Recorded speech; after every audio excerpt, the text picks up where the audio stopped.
I definitely felt a little some type of way that like I felt on my face there, but it was a phenomenal discussion. And I think part of that was because I went in there so ignorant.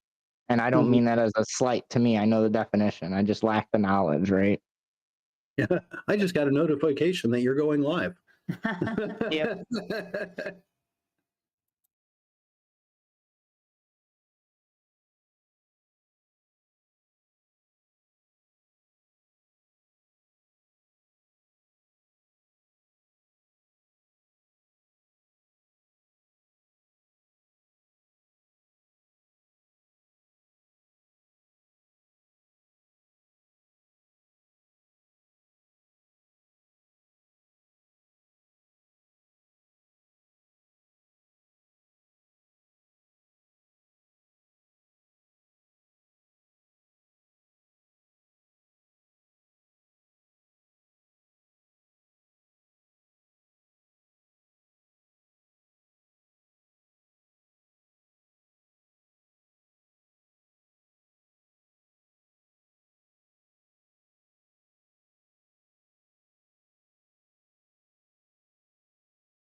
Good evening, all. This is Dustin, rope aficionado, and this is the Dominance Dialogues. Tonight with us, we have Trouvere and Chanteuse. And our discussion topic is from Egalitarian to Exalted. They're going to share their journey. Welcome back. We've had you both on as individuals. Now we have you on as a couple. Thank you. That was good. that was like, I mean, I don't know what the musical term for it is, where they're like so in sync, but that was pretty in sync. It's almost like we've been together for a while. Almost. Weird, right? Yeah.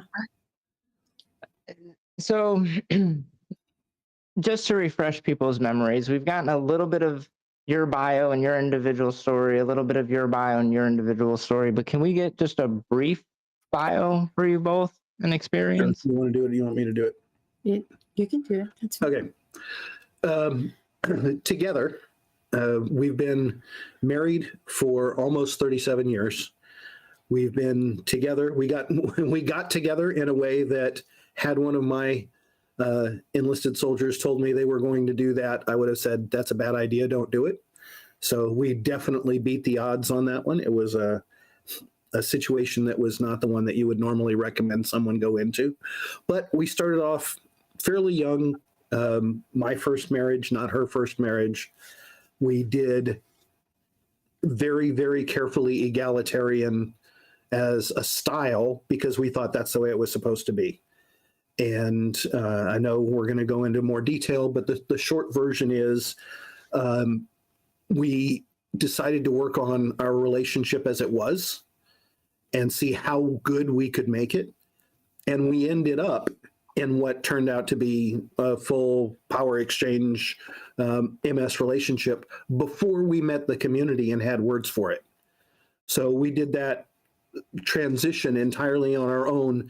And one of the questions is, how did you work on becoming an MS couple from an egalitarian marriage after so many years? And the answer is we didn't. We didn't try to become an MS couple. What we were trying to become was the best couple we could be. And we ended up in MS. Yeah, the question that I posed for you was, can you briefly share your journey from egalitarian marriage to an authority transfer dynamic? Yeah, and so the short version is we found the places where we didn't work well. And invariably, those were struggles over who gets to make the decision. And one at a time, we said, okay, I'll make that decision. Okay, I'll make that decision. Okay, I'll make that decision. After a while, we said, there seems to be a pattern here. I like to make the decisions, and she likes to have a structure from which to work. So that led us to the full power exchange thing before we had words for it. It was essentially my job is to provide guidance and structure, and together we do stuff. Right. And I was going to say, I'm trying to remember exactly who it was that got us thinking in terms of, there are places, at that time they weren't cons or anything like that, that talk about these kinds of things for working on relationships. And that was the key word, was relationships. So we started looking as to, well, what kinds of things are out there in which we could learn more about relationships in general. I was working on, and there I did I was working on my doctorate, but that was in a whole other different field per se, and it wasn't directly on relationships. So that was not my main focus, but this was sort of like another interest that we both started doing in terms of, well, how can we improve our relationship? And that's, I think, the path that started leading us after we'd already established a number of different things in the structure itself. But we still had places where we were like, well, I don't know what to do here. I don't know what to do here, kind of thing. And we started looking for who could provide us some additional insight. Because obviously we weren't looking in the right places in order to get it to where we wanted it. Right. And this is late 90s, early 2000. We were out of the military and still in Houston. And we started dabbling around the kink environment, the bondage SIG, and back when it was SIG, special interest groups. But it was all about play for the most part. And while play is fun, we like play, we're much more interested in the relationship aspects of the learning. So we didn't really need practice and lessons on how to play. Although we did learn a number of different things. Yes, we did. Wow, I didn't know that was out there. Wow, you can do that? So that was. How do they do that? Oh, yeah. So that was interesting. But what we were most interested in, because we feel it contributes the most to quality of life, is relationship. In the pre-talk, we were talking about communication as the single most important skill. And I think one of the greatest contributions of communication is the ability to relate with other humans.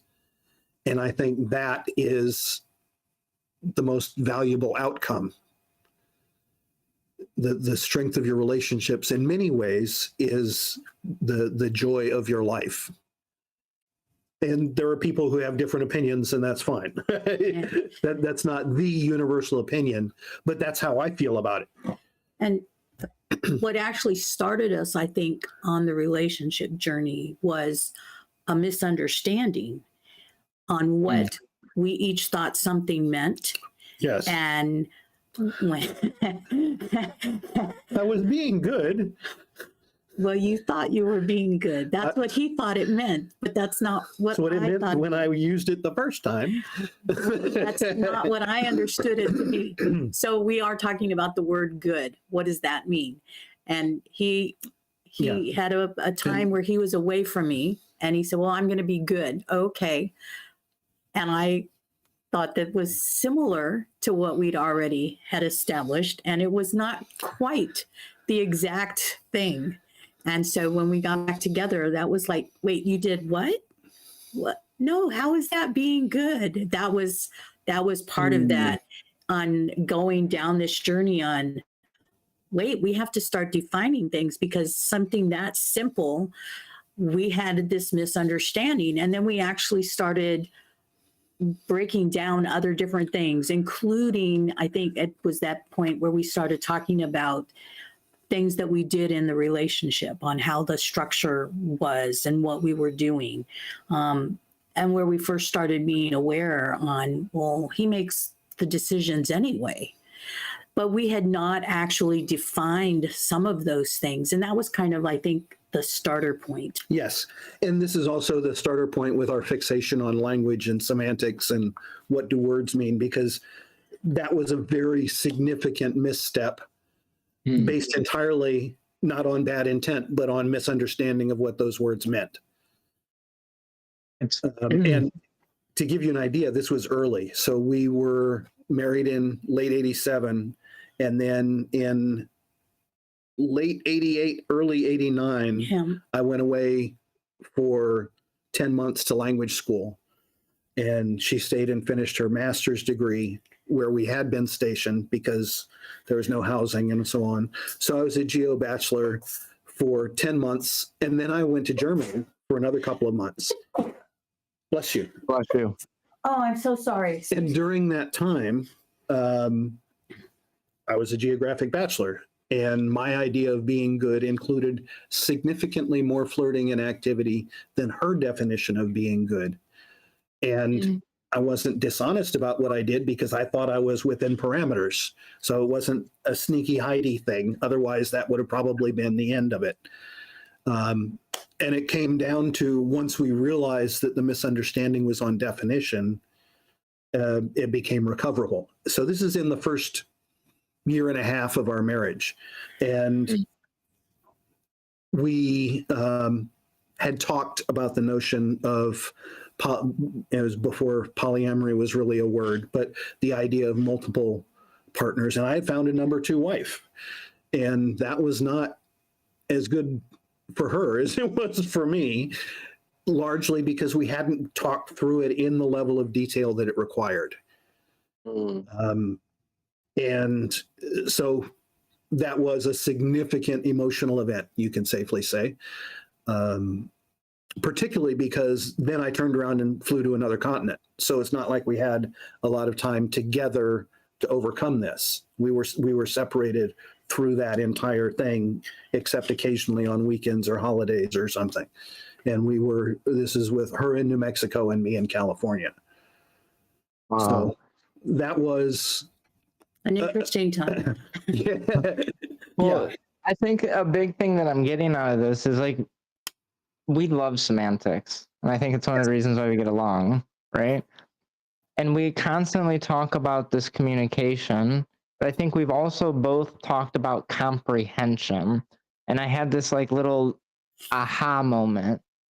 We were talking off the air about, how communication is something that is an essential skill, so on and so forth. It's one of the things that separates us from primates.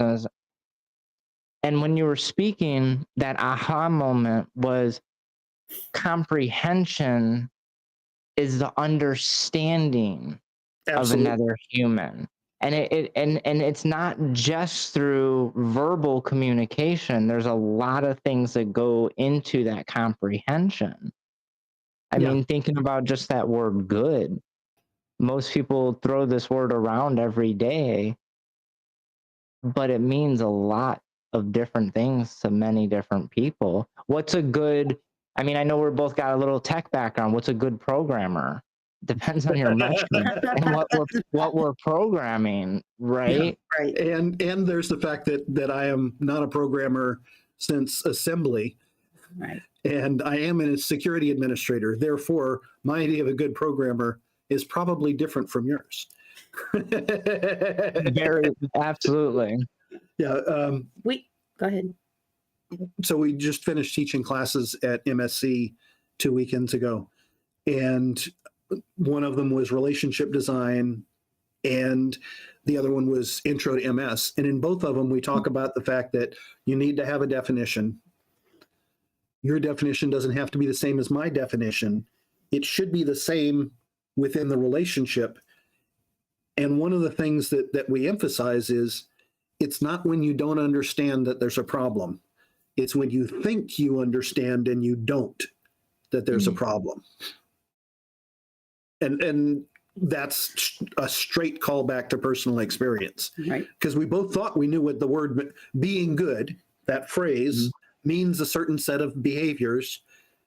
Problem was, the behavior I had in mind was not the same as the behaviors that she had in mind. We hadn't defined it flat out.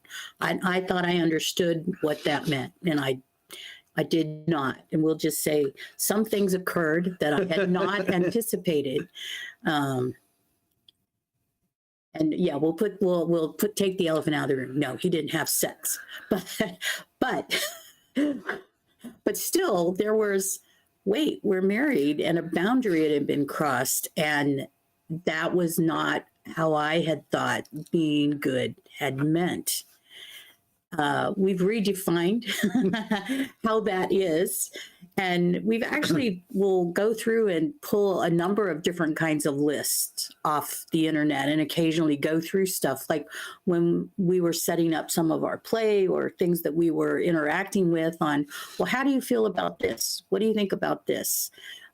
Some people find certain words very exciting and sexy or turn them on. And there was, no, I'm not in that category on some of those same kinds of words. And it's kind of like, I don't want to, crush your yum, but that's not mine. And so we really do define a lot of different things as part of that understanding of the relationship piece of it, so that the structure stays in place. Yeah.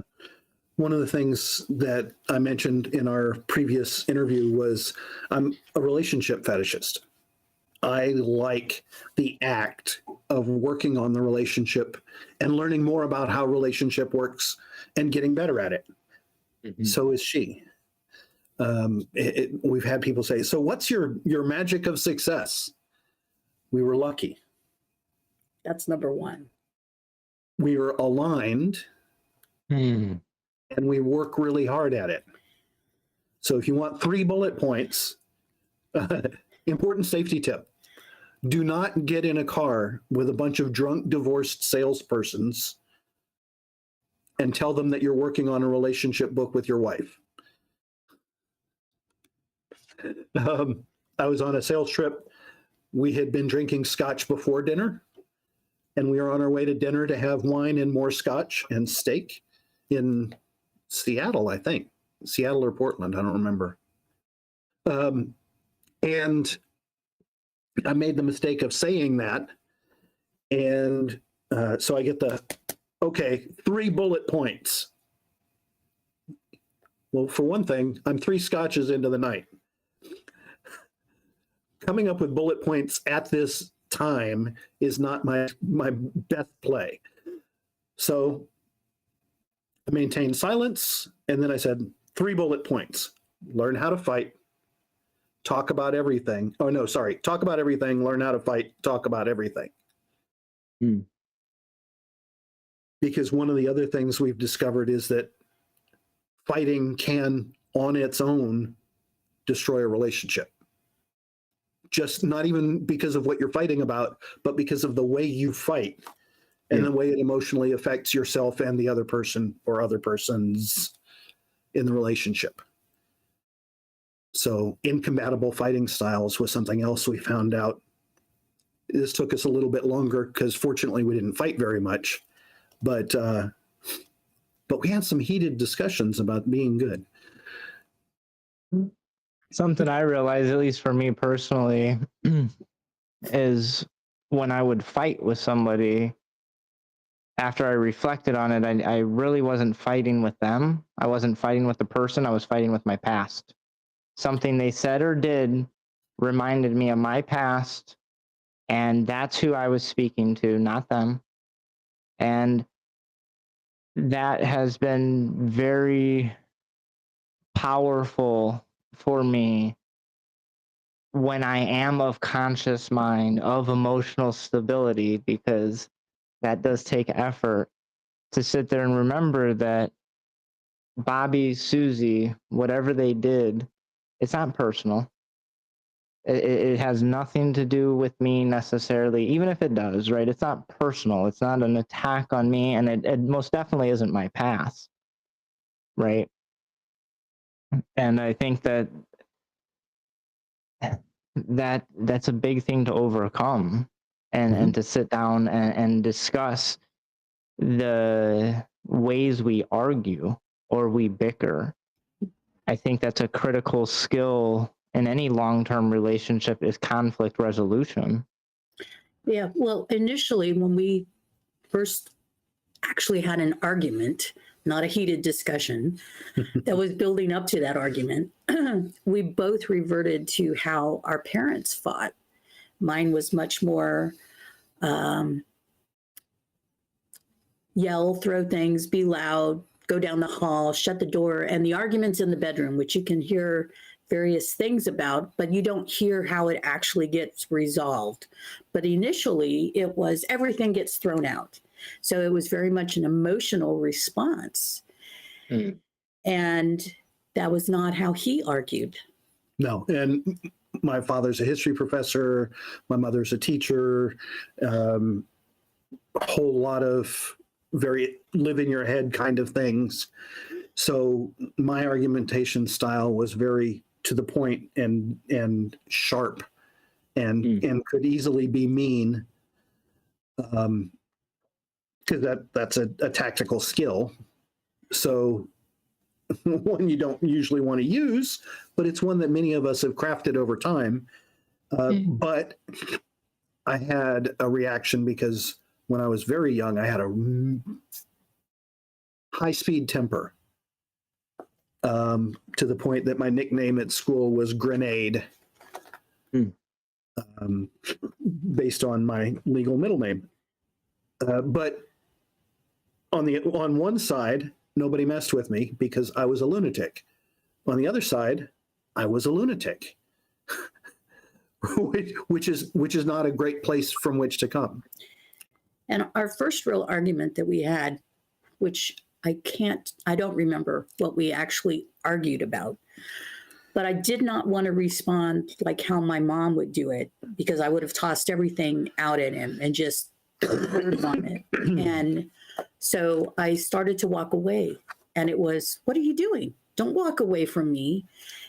And was like, you don't want me to engage with you now because you won't like what I'm going to say. And that's what started that. And it was both of us coming to the realization that we were getting ready to engage in this argument, and we were not going to fight in the same fashion. Right. And we realized really that our model for fighting was a combative one. It wasn't a solution-oriented model. It was an attack model for both of us, different kinds of attack. But it was attack. But for both of us, it was an attack thing. So we teach this now, turn face that way. One of the things we do is if we're going to argue or disagree, we'll disagree like this. So the problem is out there, and we're talking to the problem. We're not looking at each other, so we're not associating looking at each other at being angry.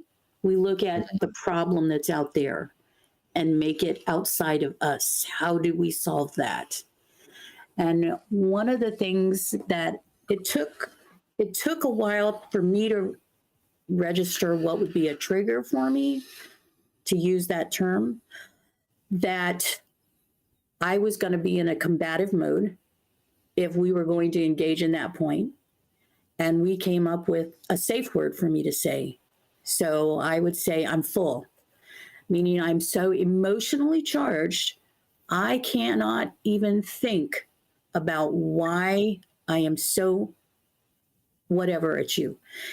And whether they were very strong emotions. So it would be anger, it would be frustration, it would be all of these different things that are associated, but it not necessarily at him, but at various things.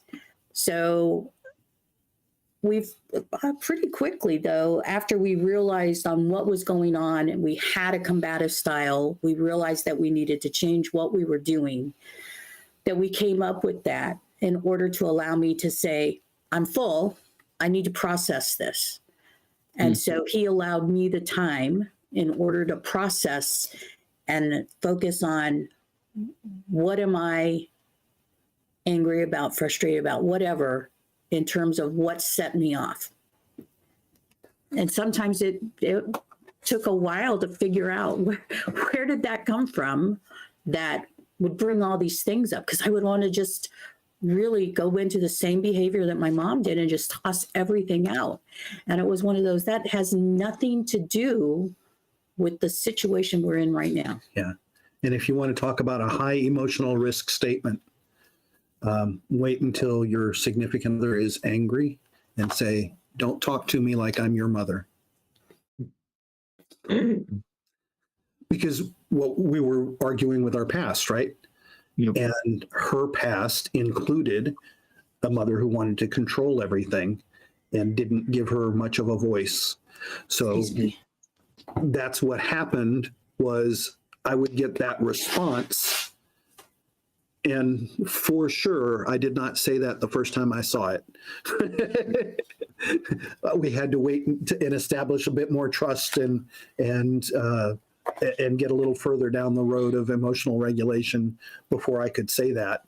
But it was a true statement. It made her stop and think and realize where she was. And it gave us that extra step away from arguing with your past. And I think that was one of the next steps that we took in terms of, if we have this disagreement between us, what other things do we have that we need to look at that we haven't even addressed yet, that is going to cause a similar kind of problem or reaction? And that's when we first started, I think, really looking at the relationship and trying to dissect it in terms of how can we make this structure more effective for us, so we'd have a better relationship. We really are relationship fetishes. Oh, it's great. I mean, I think it's really important that you guys figured out how to fight fairly. Conflict is part of any intimate relationship. The irony is, it seems you fight with the people that you care the most, right? If you didn't care, you wouldn't fight, type of a thing.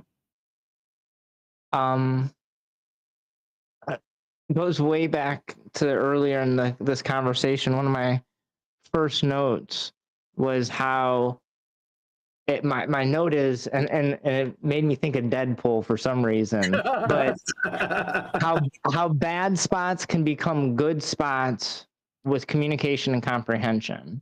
Yeah, that's straight out of customer service. Fair enough. And I think it goes, like, one of the things that's been really good for me over the last few years is things are value neutral until I put that value to them. Mm-hmm. Right? And like this good or bad, right? And what your definition of good and what her definition was good.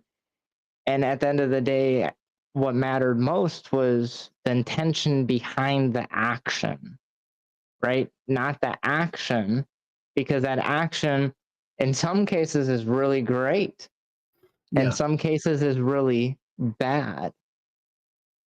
And I think that for me, like that Deadpool moment of like, embrace those bad moments, because they're not bad. It presented an opportunity from my outside perspective of your relationship to establish something that was very critical to the foundation of your long-term relationship. If it didn't happen then, it was going to happen later. Mm-hmm. And it's like the scale of goods or whatever. It probably would have been a bigger deal at a later time.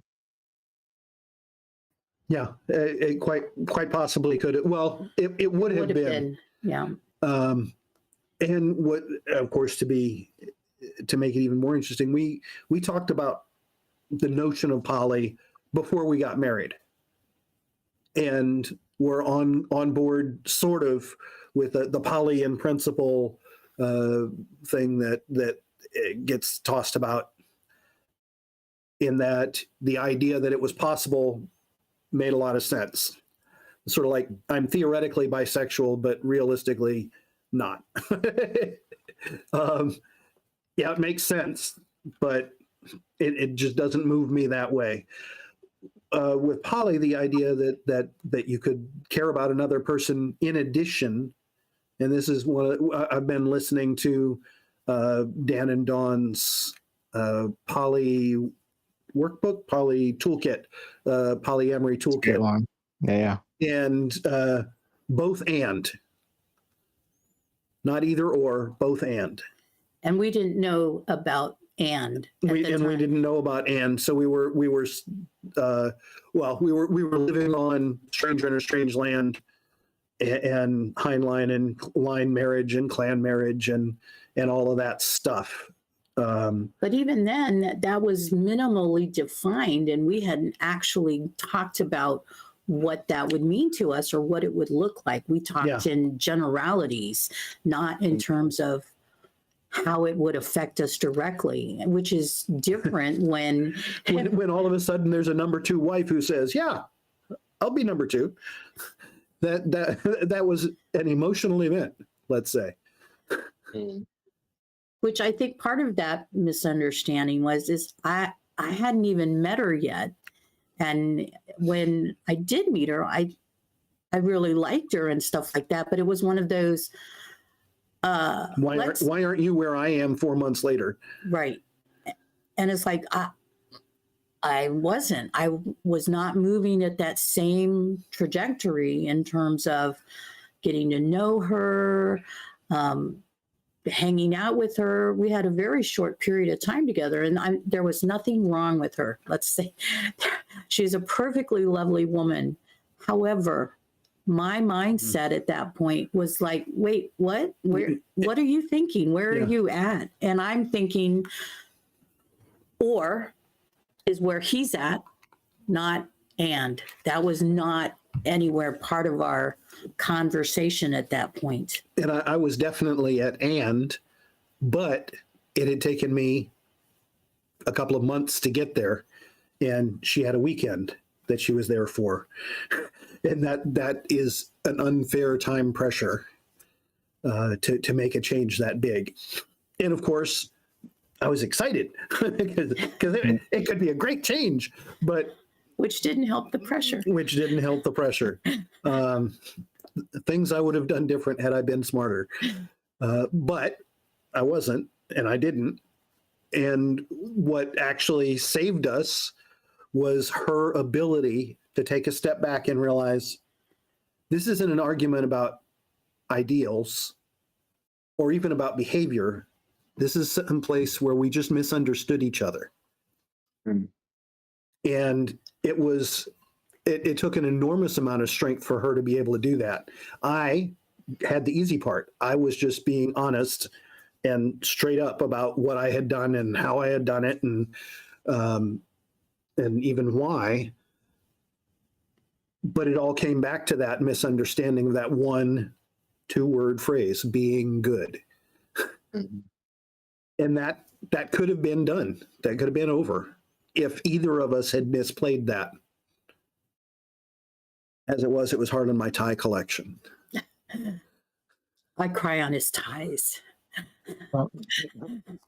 So because we were only together on weekends when we were flying or doing something. So frequently I was wearing a tie at the point at which we were having that discussion. Mm. So I had more than a couple of ties with tear stains on them. So it's interesting, at least now in the community, and from my perspective, in that everybody thinks, oh, you guys are so great together. You have this, or you talk everything out and blah, blah, blah. But it's one of those, yeah, but you didn't see us when we were struggling through all of this, and we didn't even have the words, and we had to get to the point to say, hold on a second. Einem Minuten, bitte. Sorry, I went there. Yeah. Eddie Izzard reference. That we said, oh, wait, we're not on the same page. We have to rethink about this. And we did take the opportunity to rethink about it. And that occurred, I think, on both sides at various points to get where we are. It was not always easy. It was not always sunshine and rainbows. I would say that most of the time it was pretty good. It was pretty good, and we get along pretty well until something would pop up, and we realize, oh, hey, look, and that's what at that point we were calling friction points, and eventually it came to a point we recognized that the friction points were things that we actually hadn't defined. That's where we started noticing, and when we were. I think at this point we were already into the kink place, but an emphasis was on play. And we started saying, no, we need to actually look more into the relationship aspect of this to see if anybody else is having similar kinds of experiences. What are they doing? And that's where we started learning some of the terminology and looking at different structures and things like that. Mm-hmm. I think there's a few things that come to mind. One of them is that if you want to be an overnight success, work 10 years. Yeah. Yes. The next one is one of my life mantras and something that I try to instill into anybody around me is I didn't say it was going to be easy. I said it was going to be worth it. If it was easy, everybody would have it. And at the end of the day, most people don't have it because they're not willing to put the work in.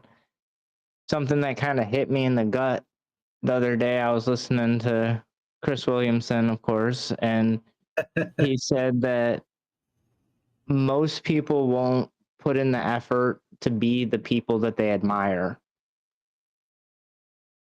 And a lot of us, or at least me, fair enough. I've reflected on that since I've heard it, because like I said, it was a kick in the gut. And I look at some of the power exchange couples that I know, and you being one of them. And it's like the people they admire. Oh, what effort am I not doing? Because this is a couple I admire, and I'm putting that effort in. At the end of the day, like you said, two of the factors I can control. One of them, the luck. Yeah. And I think a big part of the luck is hitting the right person. So, how far into the story do you want to go? I don't know which story you're going to tell. How we met. Oh, I will leave that to your discretion. Okay. So, we met in Germany. Chanteuse was a dependent who was there to pick up her luggage from the man she had just married, who was a friend of mine. We started off as friends. We talked about philosophy and life and stuff like that. There's my in order to, because we enjoyed each other's company. We just were friends and talked a lot. And I was in a stage of life where I was trying to define a lot of my internal operating system. So I don't know if I ever sent them to you, but I wrote a bunch of essays when I was 20, 21 on individual topics, love, suffering, things like that. And I shared them with her, like I shared them with everybody, because what I wanted was somebody to talk to me about what I had written. Because I write in large part to help me think. So for me, writing essays about philosophy is a discovery process. So I have an idea and then I start putting it into words. And then as I get the words situated, I've come to a more clear understanding. And then usually I go back and rewrite to match that new clear understanding. And most people, when they got it, because of certain behaviors he was doing, he was very much a playboy at that point. We'll say that. Yeah. Have you seen Clue? The movie? Yeah. Yeah. So Madeline Kahn, how many husbands have you had? Mine or other women's? I only had one wife of my own. Fair. And a fair sampling of other people's. Yeah. Anyway, so when he passed those kinds of things around, everybody would be just like, oh, he's just being him. And nobody, I don't think, took him seriously in that aspect. And so originally I approached it like that on, well, what about this? And I was questioning about all sorts of different things because most of the stuff he'd written about, I had already read. And there were some things on there. It's kind of like, well, that contradicts this or this. And I really started pushing him in terms of some of the things that he wrote and why did you put this and what about this? Well, there's this other aspect. This is the where you got the literary lust too. Yeah. But anyway, but I pushed him in terms of a number of his things that he had for his philosophies and trying to understand. And at one point I realized, oh, hey, he really, this is important to him. This is not just a throwaway like everybody has told me. This is something that has meaning to him. I mean, not only did he read these books, which a number of our friends had not read, which I found interesting. It was an infantry brigade. Yeah, well, but it was one of those, it was kind of like, oh my gosh, we have a lot in common. We have a lot of similarities. We even thinking quite similarly on the philosophies. And we went from there in terms of, well, what about this? What about this? What about this? Well, what about this? And the big thing was, she started off with, okay, this is an attack game. And then she realized first that it mattered. And second, that I was listening to her and valuing her judgment. That's an incredible place to start a relationship from which to start a relationship. And we'll say at that point that while I had some feedback, I had not had feedback in quite the same fashion in terms of that my input was valuable. And no matter what I was saying kind of thing. But I had read a number of different things and I was applying them in terms of, well, tell me more about this. And I would then share what I experienced for that as well. And it was a back and forth. And we really got to know each other a lot in terms of a number of the things that we read and talking of philosophical similarities and differences. Yeah. So all of which leads us to alignment. The number of times that we will both encounter something independently, whatever the something is, politics, philosophy, BDSM background stuff, that we'll encounter it separately, look at each other and go, blah, say, yep, that's right, and then just move on because we agree. And I honestly think that alignment is one of those things that you have to be lucky to get as much as we have, 1 degree. If you start out at 90 degrees off, that's really hard to overcome. So part of that is in blind luck in partner selection. And then there's the enormous amount of work to get the rest of the alignment and make the journey smooth. And we really did luck out, but we spent an awful lot of time. Matter of fact, everybody talked about how much time we spent together. Yes. But we were talking. We were getting to know each other. There were things that the depth had not been explored for a number of topics. We were just sitting and enjoying each other's company in terms of, well, what do you think about this? I mean, I can remember a conversation that we had. He threw out at me, he said, well, what if you had a 13-year-old daughter, or maybe it was 12, and she came to you and she asked you about birth control? And I was, wait, what? First of all, here we are, we're talking about kids. We're not talking about kids in common. We're talking, well, what would you do if? And I had to stop and think because nobody had ever thought to ask me that. I was raised Catholic and you're supposed to wait until you're married and not think about contraception and all these things, all the things that I got brought up with that I was just like, I don't ever want my daughter to have to go through the same kinds of struggles and frustrations that I had to go through. So I thought about it and I said, well, one, hopefully she's comfortable enough that she can come and actually ask me about that. So I have to give her credit for that. And I said, and then we would have a talk about why she wanted it. If it's because she's just wanting to pop her cherry, if it's because it's a boy who's pressuring her, what is the reason that's making her do that? If it's her decision, that's one thing. But if it's somebody that's pressuring her, then she needs to decide, is that worth it? And I said, hopefully I would raise my child, well enough that one, we could have that kind of conversation. And two, that I wouldn't get upset. I could be able to put it enough off to the side and focus on what is it that she needs that I can give her an honest answer that's not judgmental and help her make a decision in terms of what's best for her. Because I don't want to pressure her either. But if it's pressure from a boy, then that's like, is that really the reason that you want to be on birth control? And if it is, okay, well, I would rather she would be protected than not be. I'd rather it be safe sex and minimize the problems that she'd have. Yeah. So then I would go and we would take her and we would get birth control. And the world has changed. So keep in mind that this is mid-'80s. When we were having that discussion. Right. So AIDS, HIV was still a rumor. Really, yeah.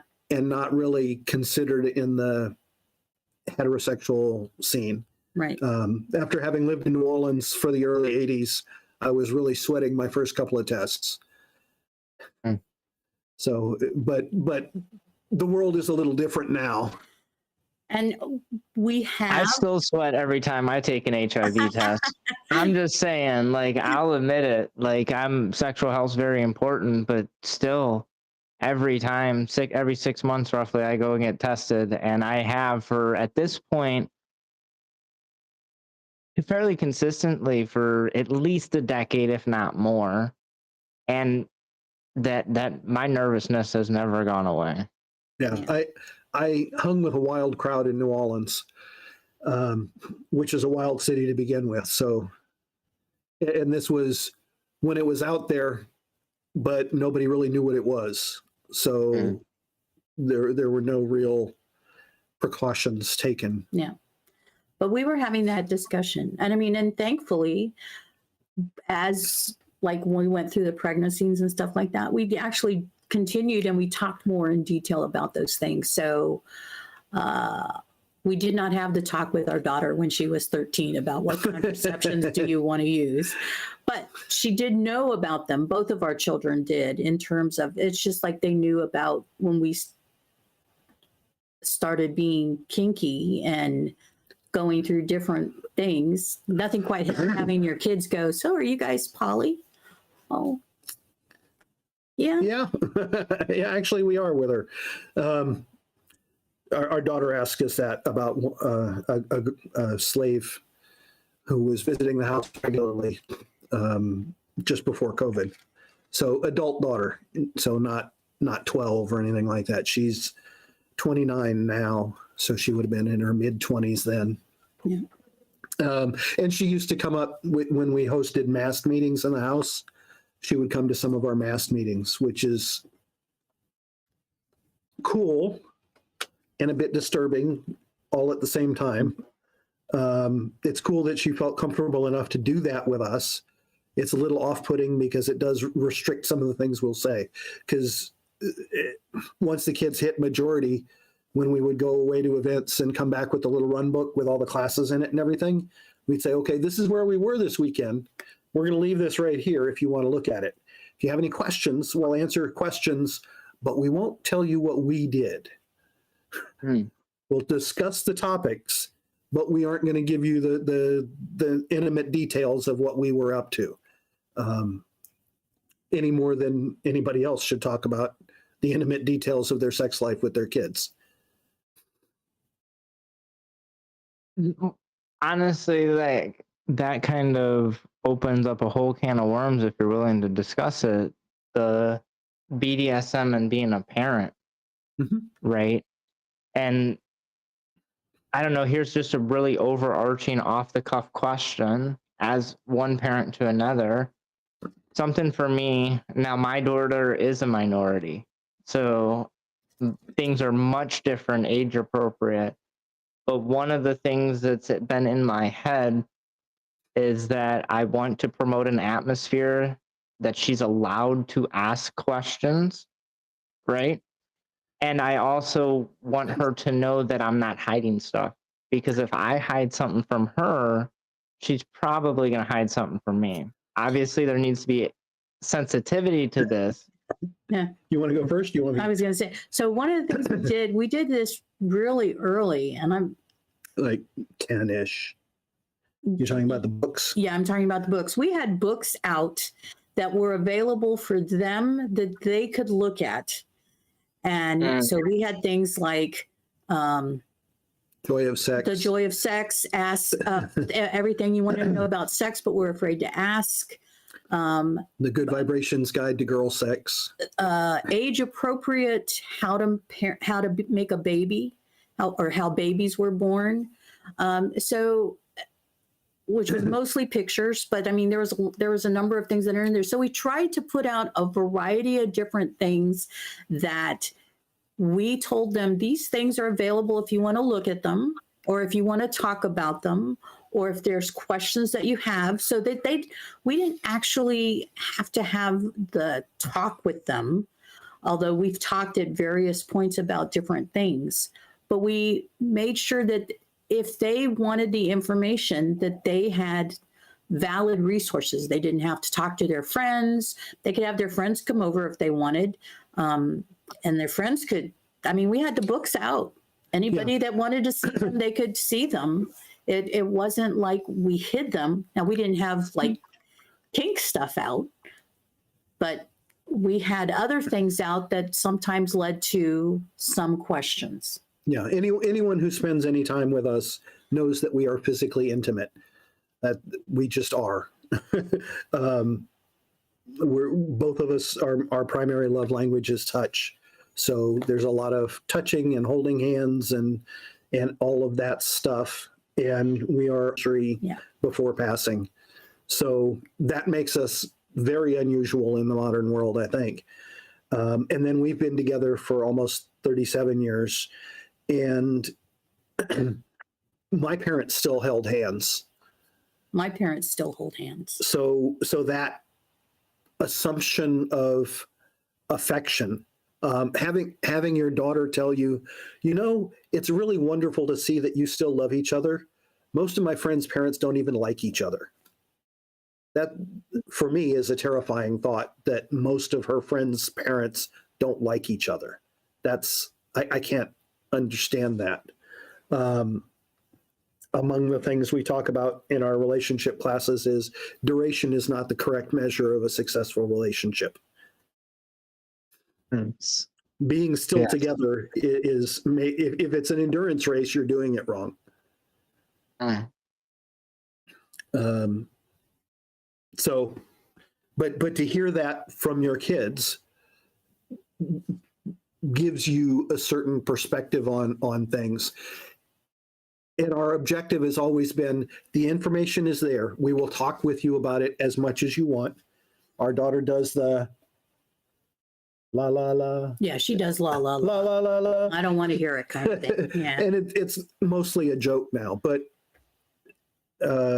we get that because we would much rather give them access to information in a way that they can choose to consume it or not.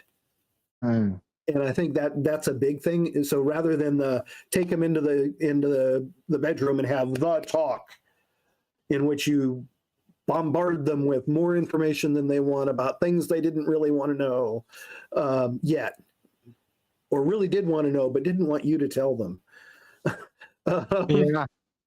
But make the information available so they can consume it at their own pace, at their own timing, because our kids are different in terms of how interested they are in those topics. Our daughter did the LGBTQ community stuff at college until it was just too much drama, and she said, "Those people are crazy." So we've been through all the support, and she didn't have any trouble telling us that she was doing those things because of the way we set up the layers of trust. Now, something you said, I don't want to hide anything from her because I don't want her to hide anything from me. Some things you should hide from them, I think. Fair. That's just me. What you shouldn't hide is that you love or like one or more persons in a way that is appreciated by that person. What you should hide is exactly what that entails. Yeah. So I don't have any trouble with the fact that we hid that we were kinky when the kids were minors for several reasons, not the least of which are potential legal ramifications. We're pretty strong. We're not worried about getting divorced and fighting over child custody. But that does happen. So the more the kids are exposed, and this goes back to my innate distrust of investigative agencies, as soon as a third party starts asking your kids questions about your sex life, that's not a good place to be. I agree. And I think you hit like a really key point, and I didn't even realize it. I think my mom did it and I didn't realize until just this moment.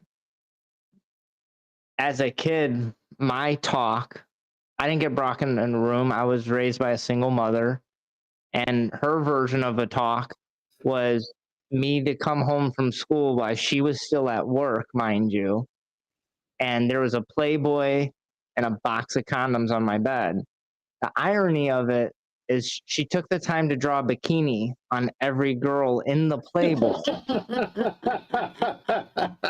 That's awesome. Nonetheless, it was very awkward for me. But because of that, I took sexual health seriously early. And it was something there was, you know, I didn't have to hide stuff from my mother early on. My mother listens to my podcast even now, right? And that is weird. And at the same time, supportive, and makes me feel very good that she may not always agree with everything. She may have to do the la, la, la, la, la. Yeah. But that at 14 years old, my mom would call me and say, hey, I'm going to be home early, wink, wink. If you have anybody over, you better get them out of the house, type of a deal, right? Whereas I had friends growing up that literally got grounded for having a condom as an adolescent boy. And for me, that just boggled my mind. I'm like, adolescent boys are probably the ones that need condoms, right? Yeah. So I really appreciate how concise that thought was, to allow that information to be out there and allow her to pick and choose when and how she consumes that information. Yeah. As opposed to our son, who is a little more conservative and a little bit more quiet about it. Mm. Yeah. He's not as, which is fine. Yeah. Sure. Any other tips or tricks you want to share? How old?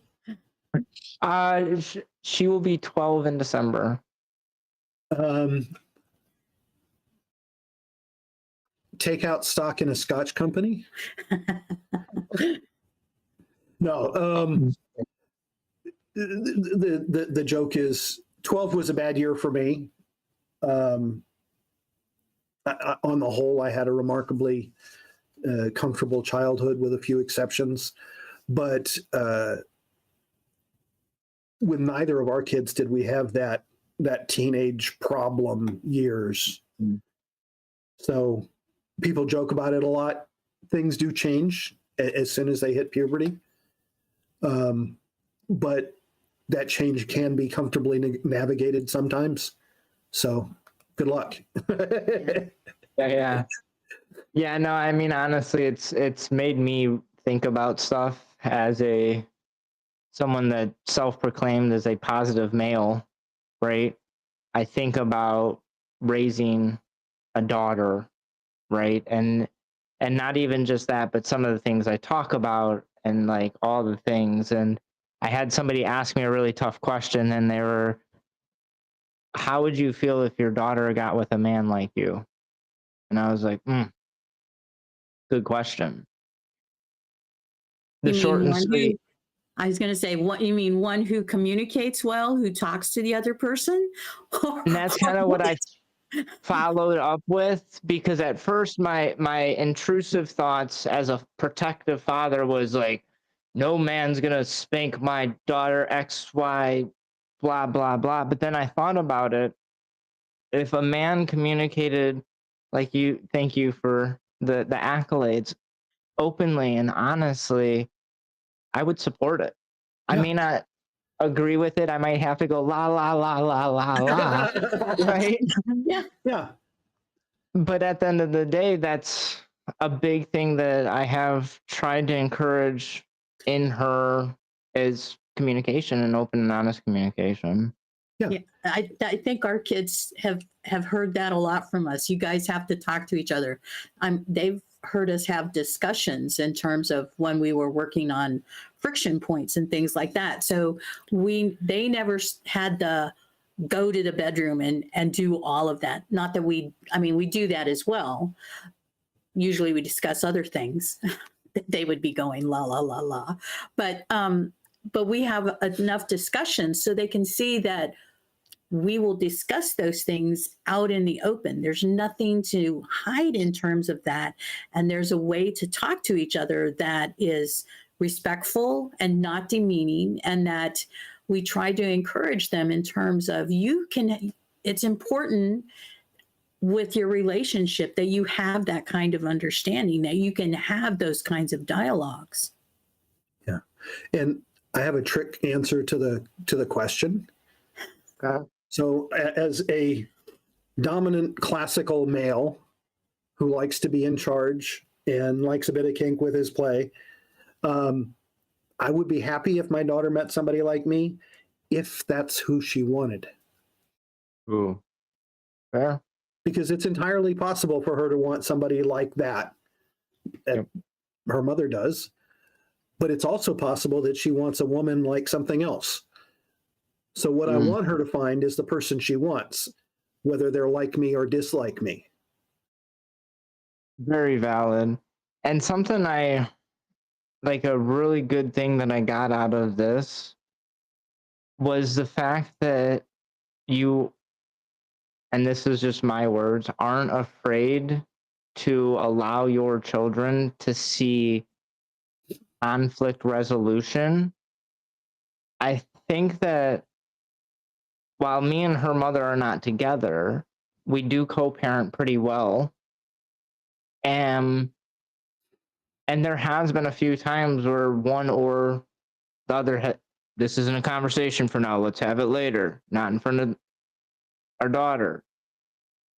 And I've actually noticed just over the last year or two, or maybe I think I noticed, right? Yeah. She kind of looks at, why do you got to go talk not in front of me? And I don't know if where that comes from, but at the end of the day, I think that it's important that while some conversations need to be age appropriate, I find value in including your children inside of those conversations, allowing them to see them. I think it's a path for maturity. Yeah. Right. And it's modeling successful conflict resolution. And if they never see it done, because tell me, at school, are they going to see successful conflict resolution? No. Let me think. No. So if we never model it for them, ideally, you start with low risk conflict resolution. What are we going to do for supper? How are we going to eat? What's our described way of eating? So are we going to do traditional diet? Are we going to do paleo? Are we going to do carnivore? And they should be able to see all of those discussion points along the way. You don't want to start them off with the fight about why did you get your vasectomy / tubes tied when I wanted another baby?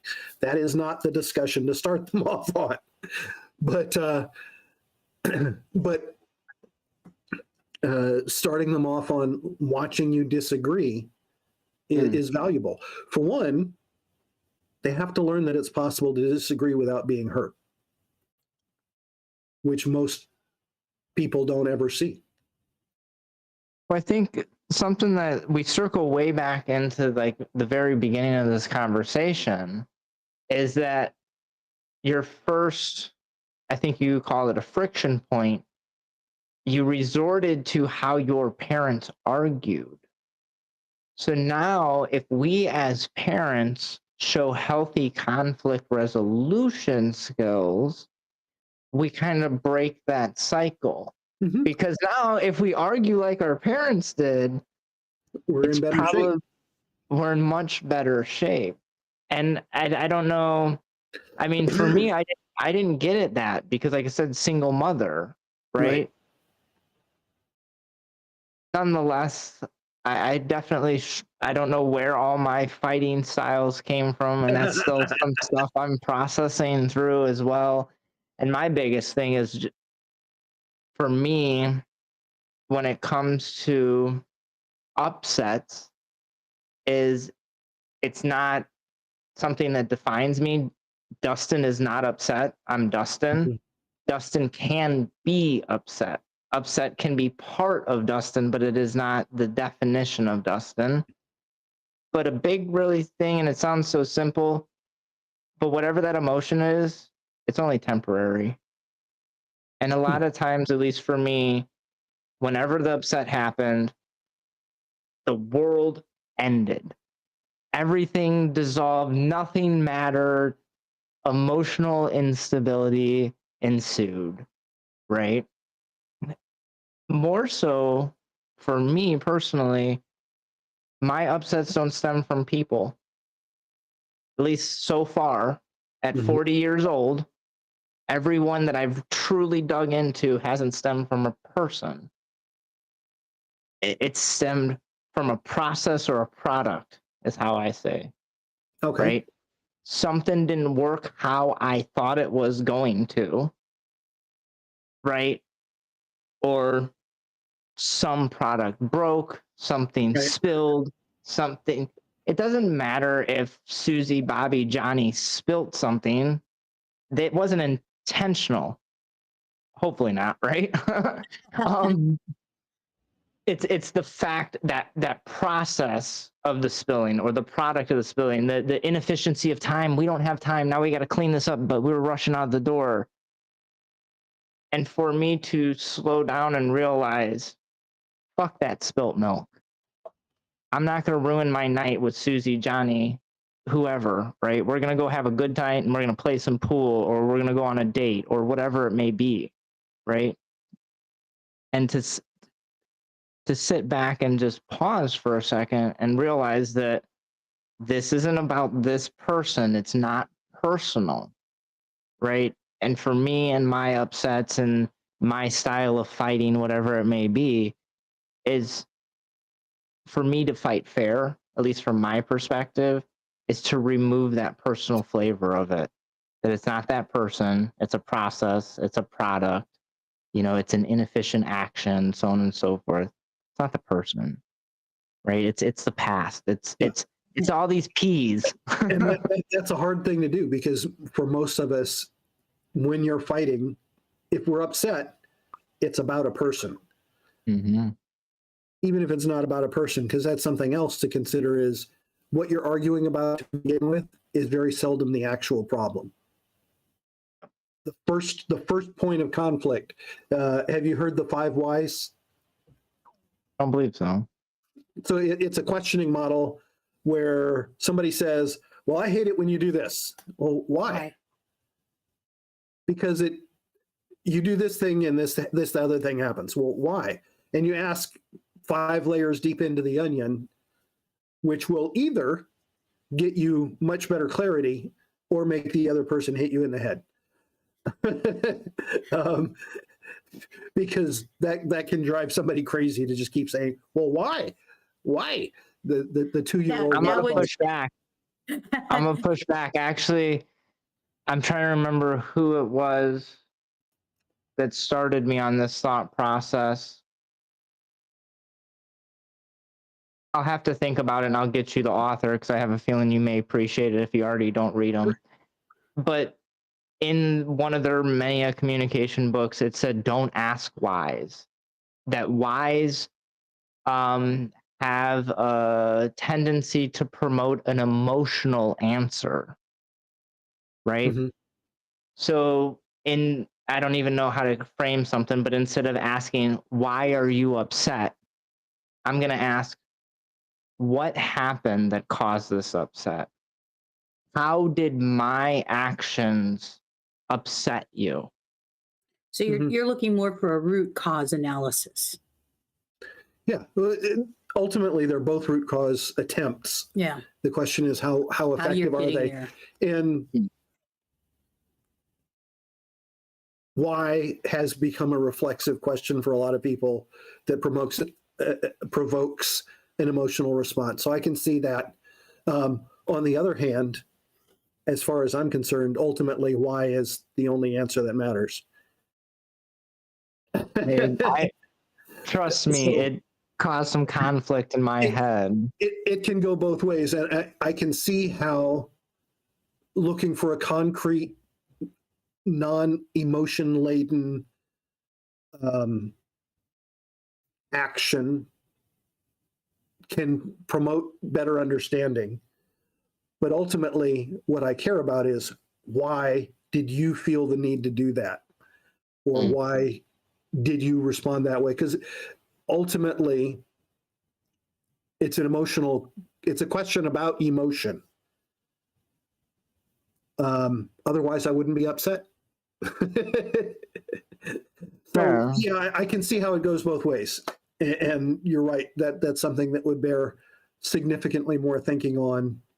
I could see what setting the emotion aside to what was this thing external to both of us. It could be considered the same as turn. It could be the same as considered as this. Yeah. Yep. It's a way to remove us from the emotional picture so we can focus on something external. So yeah, I'm not ready to fully embrace it, but I can see where that makes a lot of sense. No, and it's like any concept or theory, none is applicable across the spectrum. And this is why I personally try to stay away from always and nevers, these constants, because there's more than likely going to be an outlier. Yeah. Right. And Never for me, use as absolutes. Scientific minded, like I thrive on the whys. Like, why does this do this? Right. Yeah. But like I said, for me, it's been fairly powerful to work around that word when I'm trying to get to that root cause of the emotion. Because specifically for me, I'm not good at, I'm like the kinky version of Sheldon Cooper. I'm not really great with emotions. I'm good at a few other things, but not really emotions. So for me, I want to understand like what caused it. Like I said, how, if I was responsible, how was I responsible? Right. And I think in many ways it goes back to that same thing is the intention, the why, right? But I agree with your first statement. If somebody is like, well, why? Okay, now you're pissing me off, right? Like, you're reminding me that I got anger issues or something. I don't know. Why did you hit me with the ballot? Because you signed this consent form. And then you said why 3 times in a row. Yeah, it's like Beetlejuice, right? 5. Wow. So we're like an hour and a half into this conversation. I've asked you one official question. Not surprised. By the way, to wrap up. So we talked about the fact that the way we got married was not the way we would recommend to soldiers. So we met in Europe. I was a lower enlisted soldier and she was married. We had 6 months on the same continent, and we were intimate at her husband's more or less insistence for the last month and a half.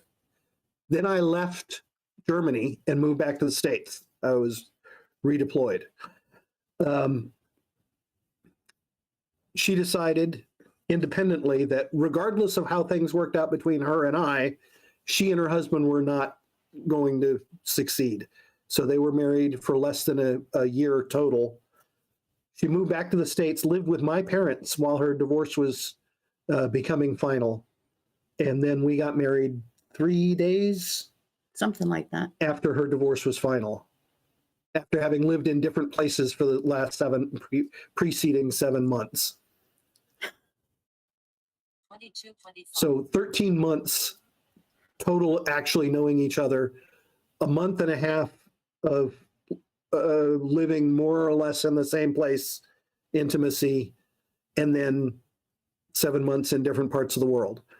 Not what we would recommend. It was a good thing we had a good friendship. Yeah. Or we'd have really been screwed. I think that you know, I to some level, I think you diminish the effort that was put in originally or initially, at least from my perspective.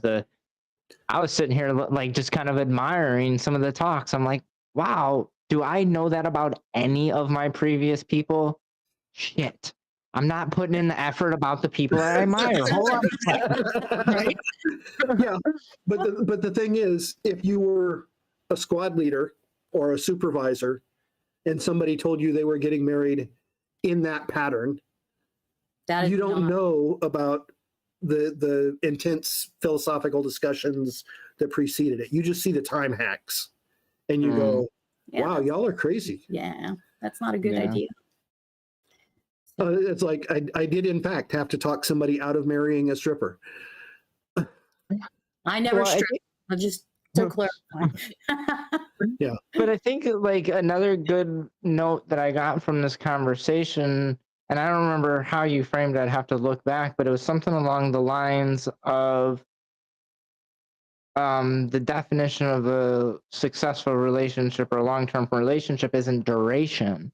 Right. And Right. it's like, oh, because I sat here and thought about it, like, you know, all these people that I've heard openly protest, they've been unhappily married for 20 and 30 years. And my logical brain is just like, well, why? Yeah. Well, the kids, I'm confused. So you wanted your kids to see what an unhappy relationship looked like? Yep. You wanted Yeah. to see you be miserable. I'm personally, and I'm not trying to be disrespectful by no means, but I genuinely get confused when I hear these things where people have been in these long-term relationships. Well, I'm just comfortable. I personally don't want to be comfortable. Right? Yeah. Like, in my opinion, those uncomfortable moments are foundational moments to intimacy. Yeah. If comfortable is the height of your ambition, then you're not going very far. And that's okay if that's what you want, but it would drive me crazy. Another thing it doesn't work for me, but if it works for you, okay. Well, I think, like, at least for me and my generation, there has always been this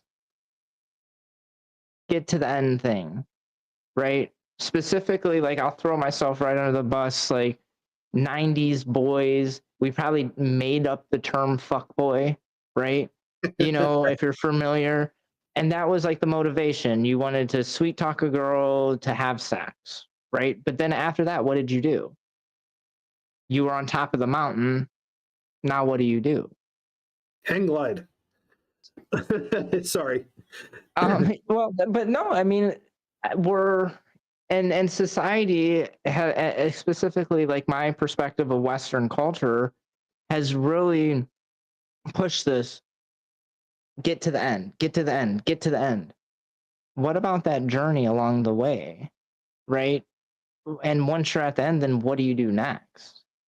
And for me, since I've slowed down my relationships dramatically, I've appreciated that process of defining this, that, or the other. I've appreciated having that clarity. And because of that, there's no end, there's no rush, there's patience.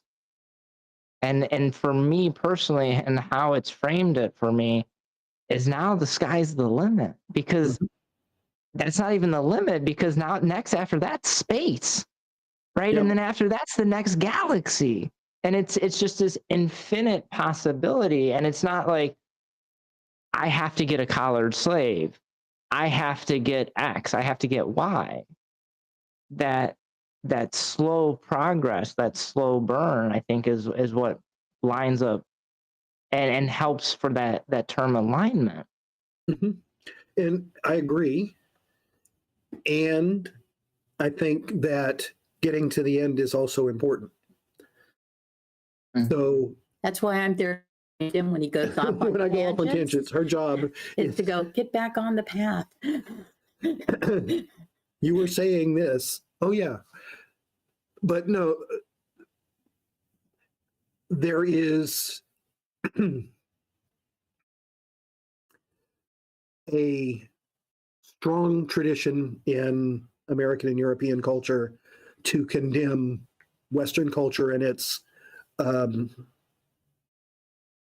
outcome orientation in favor of an imagined Eastern orientation in which the process is the thing.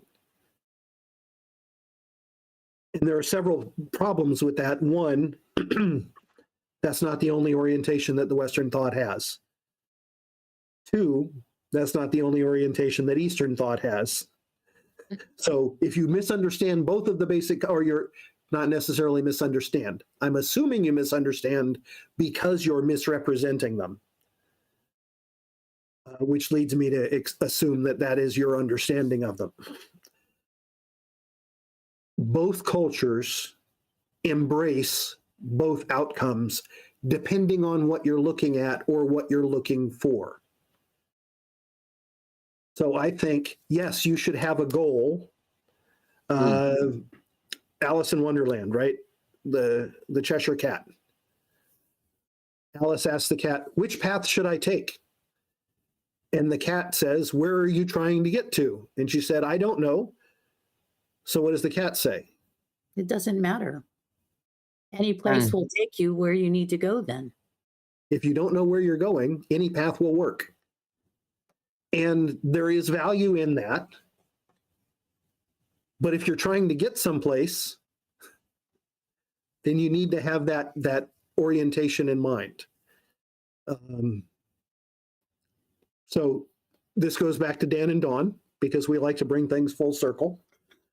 This is both and. Yes, you should have a goal.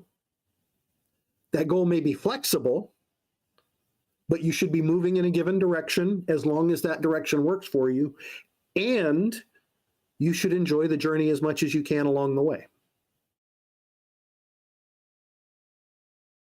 I like that. I mean, I agree. You definitely have to have that meaningful direction. And I like the playfulness of it. I'm already over here looking it up because I like that. I love that story because it absolutely, like, if you don't know where you want to go, any path will get you there. Right. And I like the fact that she finished the story. Oh man, what a conversation. Like I'm gonna look at my questions and see if there's anything I have to ask. But wow, I'm blown away. And I didn't expect anything less. I mean, both conversations with you guys as individuals have honestly impacted my life. I've you know, I'm full. I realize I need that. Today was one of those days. I had a lot of stuff going on, and this morning I woke up and I didn't even get my coffee before I was full. And I needed to just step back for a second. And I contacted a couple people, but for the most part, I stepped away from most things until about 3 p.m.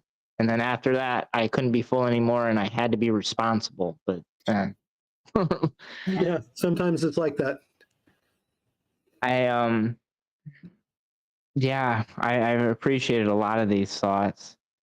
I suppose when I look at my questions, you're gonna give me a second, and I'm gonna let you answer something. So there's just not an awkward pause. But in closing, as we're wrapping up this episode, what are your thoughts? I mean, you have a lot of perspective of our discussions at this point. What else do you have to add to it? I would say if you're entering a relationship, you want to have an objective, probably several objectives.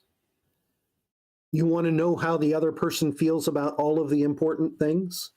So I mentioned the fact that I'm writing a relationship book with my wife, and the original market for that was intended to be military, because the military needs it desperately. But it's talk about all the things you didn't realize you needed to talk about: sex, money, religion, children, education, politics, all of the things, and see how closely aligned you are or can become without giving up too much of yourself.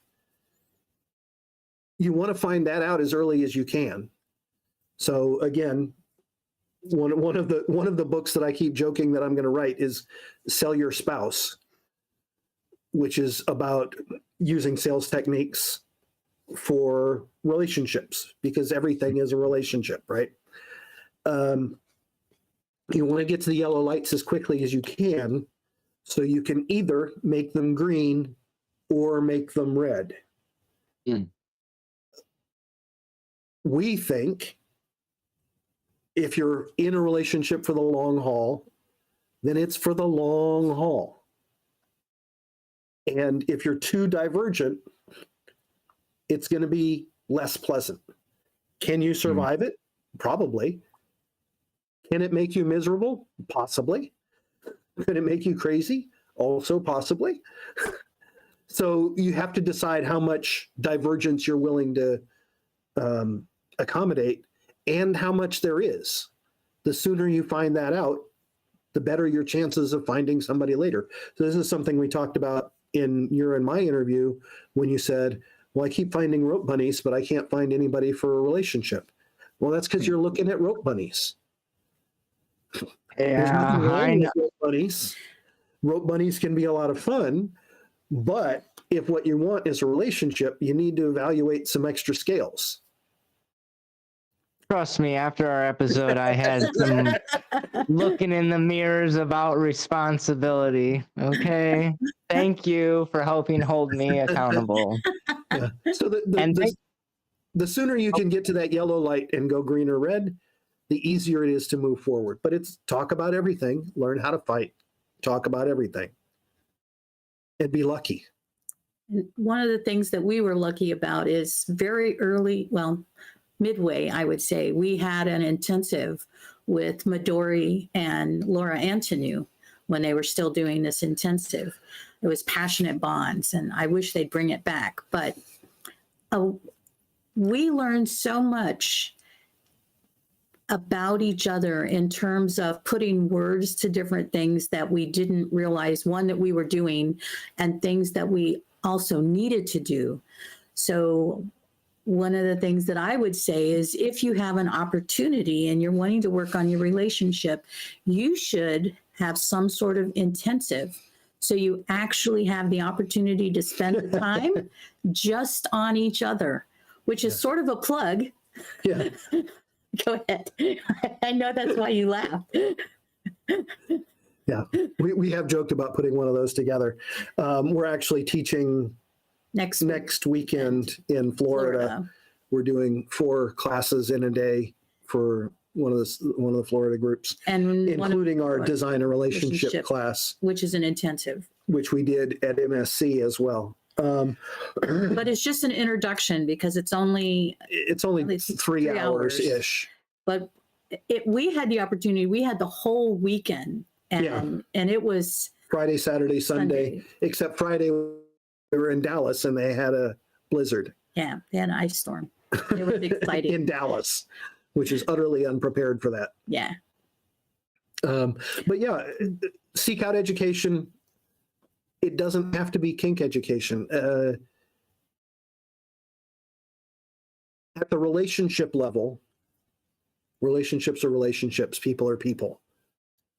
You can adjust the rules a little bit when you start talking about the poly kinky MS crowd. But at the end of the day, the tools are the same. The ability to be an emotionally responsible human stays the same. So if you want to go, the 5 love languages are written by a Christian pastor who is deeply enmeshed in his church. That doesn't mean it would be valueless to somebody like me who knows too much history to believe the Bible. So that, and is an Indian to boot. So that changes your perspective on that kind of thing. But you can learn things from almost everybody. They can be an example, either good or bad. So be interested, put in the time, and don't expect to finish. We're still working. So I came up with a new rule. What, 2 weeks ago, 3 weeks ago? Yeah, it's about just over 2 weeks. The rule is, and this comes yet another thing from Dan and Dawn, almost like we like their stuff. You know the hawk and mouse thing? I'm not sure if I'm familiar. So Dawn describes it. This is from the biggest explanation I got was in Hearts and Collars, which I've been listening to again recently. And basically, it's a conflict in the way you look at things. Dan is a hawk and takes the long view of things, big picture, objective oriented. Dawn is a mouse. She has to crawl over every one of those damned obstacles. So she thinks of those first. Dawn is also an external processor. So everything that goes through her brain comes out her mouth, which is not universally true, but in this context, it's true enough, which makes Dan crazy because it feels like she's being resistant. That exactly describes how we approach some things. She is a detail focus oriented person and starts coming up with, well, what if? Which I don't say all the time anymore now. I have to think about, Right. I'm limited to 3 questions. So one of the things that was a while ago was you get 3 clarifying questions. So use them carefully. Because, again, why? It felt to me like she was being resistant. And I was just trying to clarify. And she was trying to be helpful to get her to the perspective. to get to the objective. And that was driving him nuts. And he said, nope, now you only get 3 questions. So if I need something clarified, I have to think very carefully about what it is that I actually want to ask him. Because once I'm done, I'm done. Then go do it. If it's not done how he wants it, then he can reflect on, well, the next time this happens, this is what I need to add in order to be more explicit. If it doesn't meet up to what he's expecting. Right. And the new version is, so the three questions rule is still the same, but you're not allowed to start raising objections until we have fully shared the vision. Because it feels like emotional cock blocking when I'm trying to picture this ideal outcome and you start coming at me with potential objections. So wait until we fully imagined our ideal outcome and then think about the things we need to think about to overcome to get to there. But don't do it while I'm in the middle of visioneering. It's like a ruined orgasm, right? Easier, yeah, which is easier than it sounds. It is very much like that. No, that makes sense in many aspects, and I think you're probably familiar with like the stew maker and the cake maker, baker, right? Yep. Cook. Yep. Yeah, and I don't know where I'm at anymore because when I hiked the Sierras, it changed me a lot. Prior to the Sierras, I was the baker, and I don't know how to bake, to be clear right now, but like I was the person that when I hiked the Sierras for 27 days, I had 3 different campsites, the elevations, like every detailed 3 possibilities. And before I even started, I went a different path, right? My goal was at the end, right, was Mount Whitney. But how I got there, it turned out 6 months of planning, all that preparation, baking that cake, I threw it right the fuck out the window, and I went out and got a pie, apparently. Right? But it was a good But pie. oh, honestly, it was one of the most rewarding experiences I had in the Sierras because, like I said, I was so set. I knew how many miles I had because you got to carry your food. You have to be very thoughtful when you plan your hike. You're at any given time 60 miles from a road. You have to be thoughtful when you plan your hike. And I met a strange man in the woods that shared some great stories of these hot springs that weren't too far away. But then he said, Dustin, you're not interested. I can tell. You want to go on your journey. This journey's not for you. And I was like, wait a second. Who are you to tell me this isn't for me? This sounds like it's right for me. He's like, no, it's not. Trust me. You got your 3 different campsites planned out for tomorrow. You don't want to go to this one. Right. And he was definitely instigating. Right.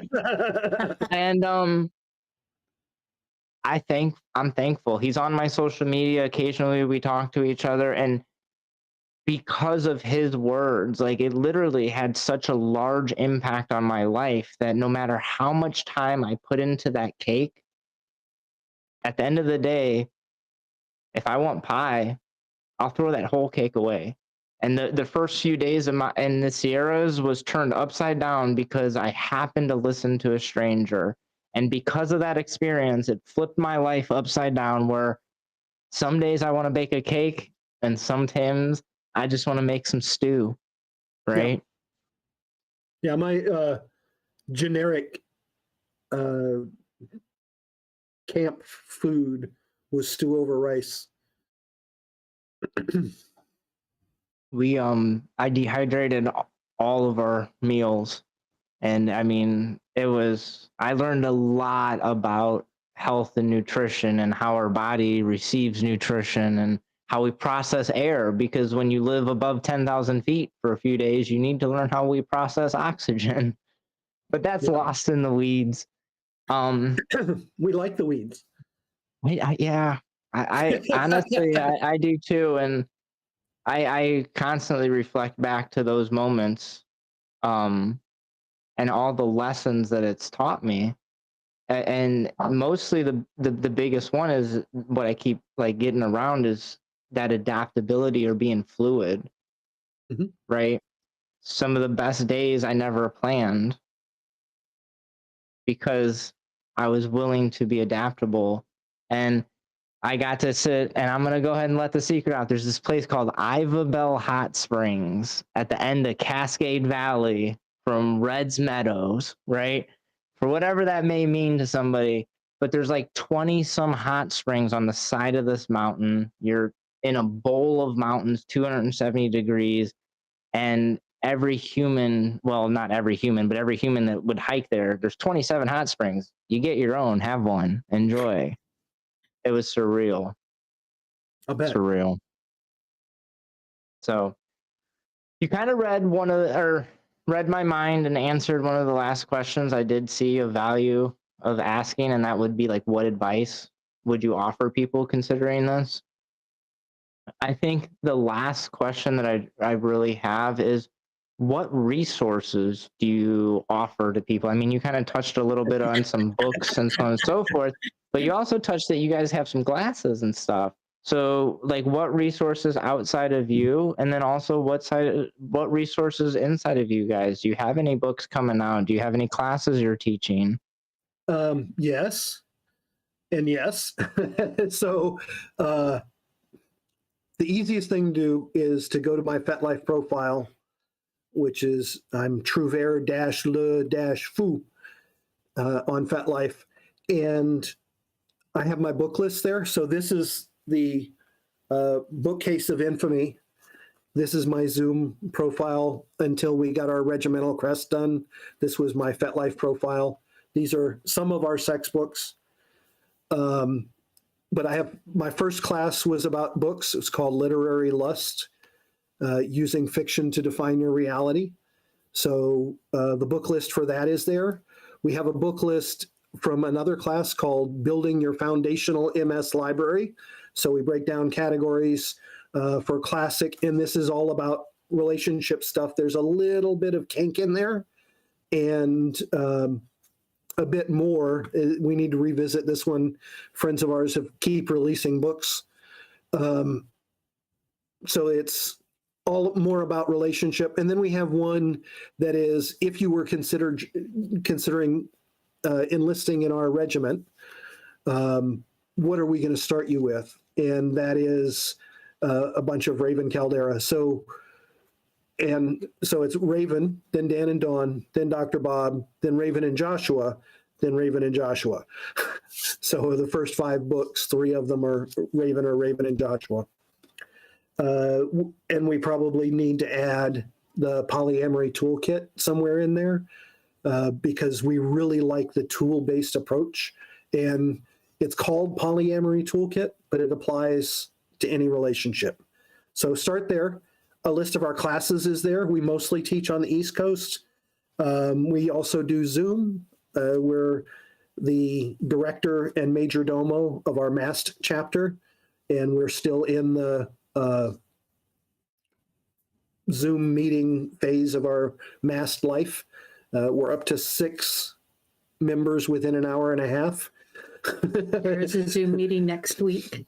So we may be doing that. And we frequently will either, some of the other people in our chapter are also presenters, or we will test run our classes or things like that. We did a section on needs, wants, and desires, which is like 2 slides in our intro class, but we did that for almost 90 minutes during our MAST meeting.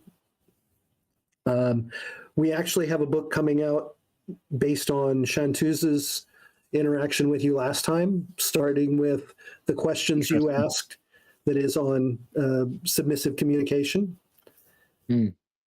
Because we looked and there's not a lot. Nope. And we think it would be useful to have both a theoretical and a practical guide.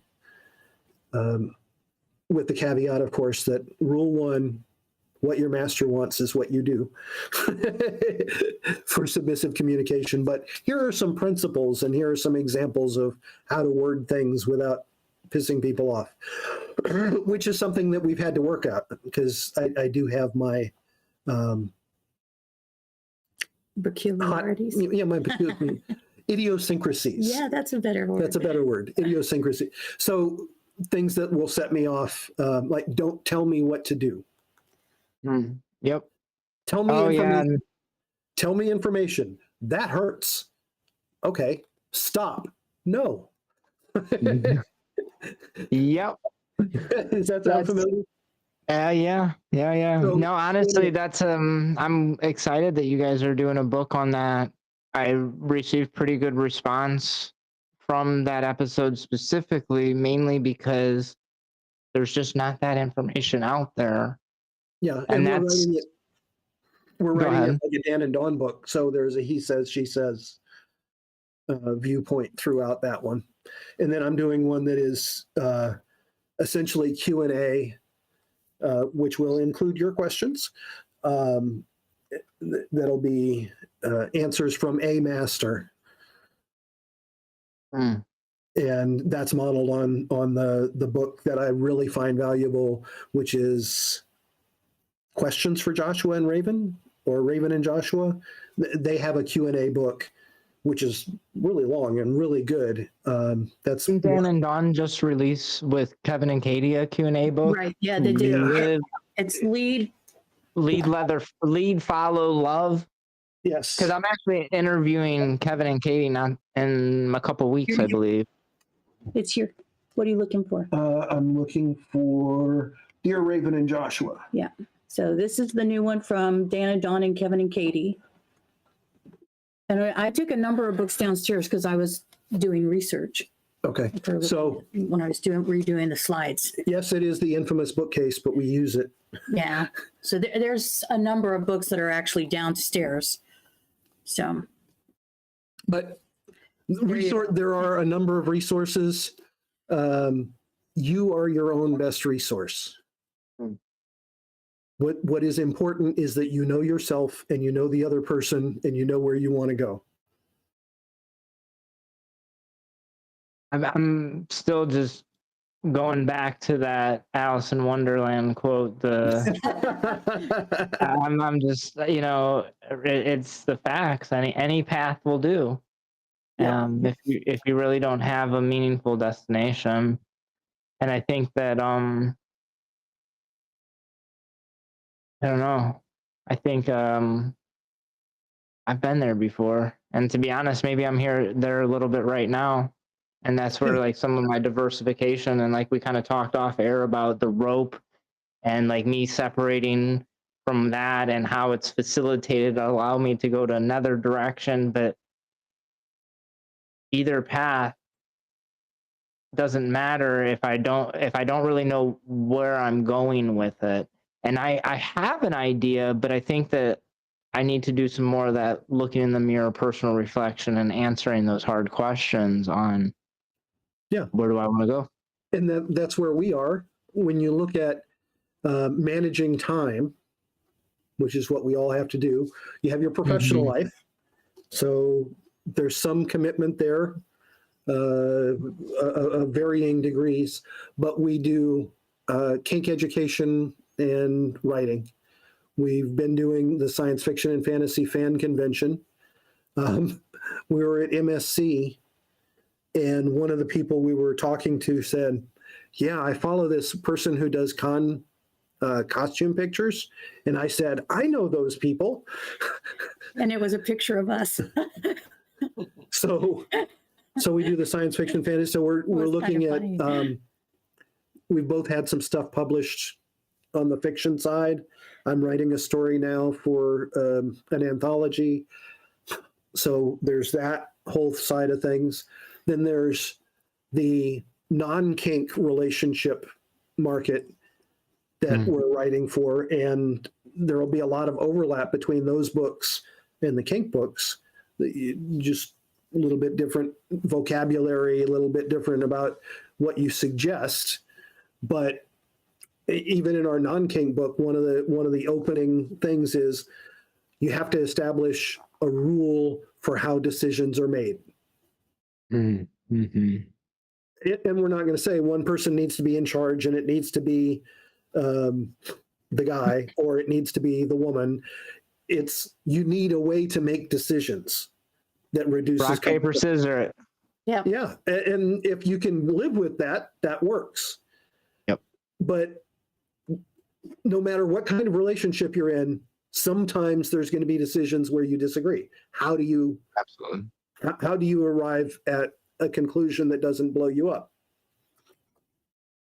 So, and then we also do medieval reenactment, and any one of those four things can be an all-consuming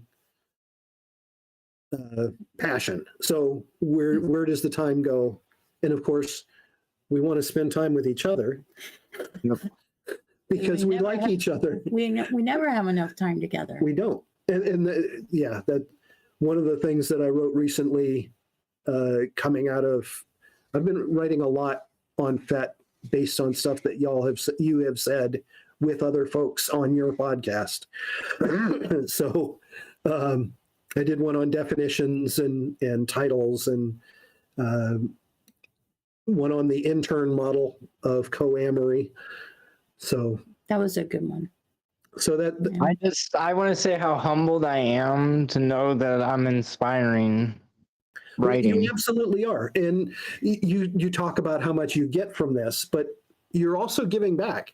And you're not only leading the interview and gathering the eyeballs and all that stuff, but you're also helping me think. And this is almost another form of essay writing, is asking good questions. One could even say, and Tony Robbins does, to loop way back before we started recording, the quality of your life is based on the quality of your questions. And it doesn't have to be a question you ask. The ones you ask are the most important, but the quality of the questions to which you expose yourself is also a factor in the quality of your life. And you ask good questions, even when they're not the ones you had written. Well, thank you. I don't know. That's one thing that I didn't always used to ask good questions, but early in life, I realized the only way I was going to get answers is if I asked questions. And I wasn't scared to raise my hand in school and ask the dumb question, because to me it wasn't dumb. Otherwise, I wouldn't have asked it. And until I asked it, I didn't know the answer. Mm-hmm. And it goes back to like your kind of protocol or rule. I don't remember how you framed it, how Chanteuse is allowed 3 follow-up questions. Not everybody likes to be questioned, specifically people of authority, whether it's law enforcement for whatever reason or blah, blah, blah, a previous boss before I was self-employed. I learned to try to ask better questions, so to say, right? So I appreciate the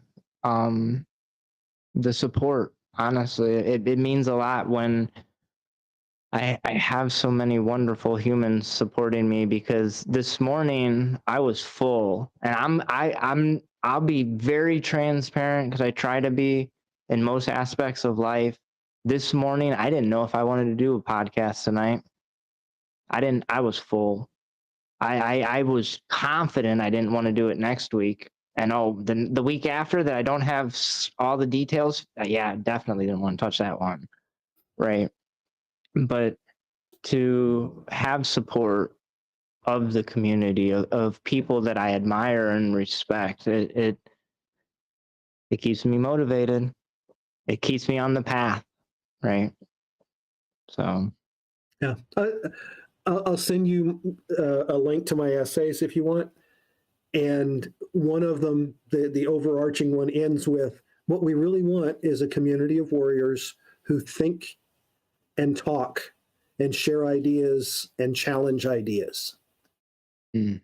We don't want an authoritarian structure overall, even though we may like individual authoritarian structures as subsets.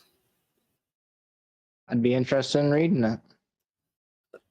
Sounds good. Okay, take care. Yeah, so let's get this wrapped up, because we can keep talking, and Yes, I got a we bedtime. That's why we had to nap. Yeah, so I want to say thank you so much for offering your time, your experience, the vulnerability of sharing your story. Every time we share our story, we open our mouth, we do open us up for scrutiny, right? Yeah, I don't know how many pages of notes I got from this one, but I'm itching to go back through them a little bit. I don't think I'm gonna go back to sleep so fast, but nonetheless, I will continue to support you as well. As soon as you guys release a book, I would be honored to have an autographed copy. And before you release it, if you need a proofreader, I would not be opposed to offer my services there. Yeah, Okay. we cheated. We actually invited a friend of ours who's an editor to one of the mass meetings here. So, well, okay. Well played. she's a professional editor, and we invited her to the mass meeting. So, yeah, but we will need some alpha readers for sure. Sounds good. And we look forward to whatever we do next together. Yep. I look forward to seeing it. So, like I said, there's not many people that I admire, or maybe there is, I guess. That list is slowly growing, but as far as couples, you definitely are a couple that I admire. So, Thank you. I'm appreciative that you guys have came into my life, for the last few years. So, with that said, let's get out of here. Let's let you guys get some sleep. So, until next time, we'll see you.